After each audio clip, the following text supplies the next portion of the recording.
Voilà.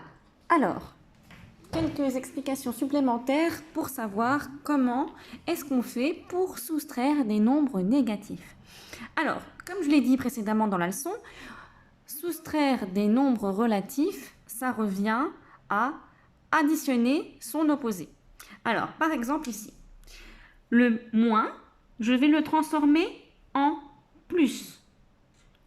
Donc, j'aurais pris le premier nom, je ne le change pas. Donc, je remets moins 3. Par contre, comme je ne sais pas faire les soustractions, je la transforme en addition, mais par contre, le nombre qui est juste après le moins, eh ben, je mets son opposé. Alors, l'opposé de moins 9, c'est plus 9. Donc, moins 3 moins 9, ça revient à faire moins 3 plus 9. Et donc ça, c'est égal à...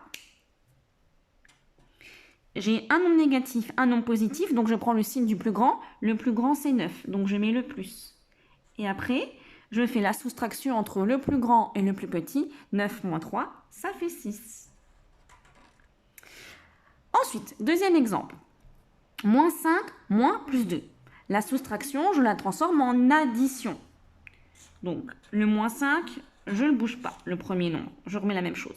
Le moins, je le change en plus.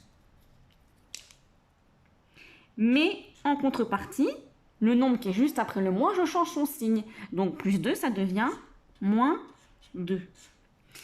Et donc, ça revient à calculer moins 5 plus moins 2. Ici, j'ai 2 moins. Donc, je remets le moins. Et j'additionne 5 plus 2, ça nous fait 7.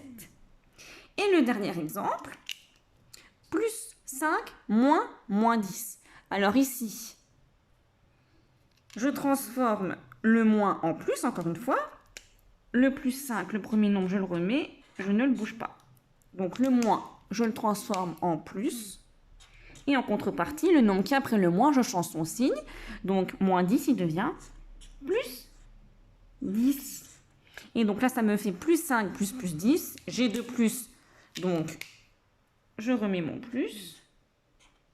Et 5 plus 10, ça nous fait 15. Voilà.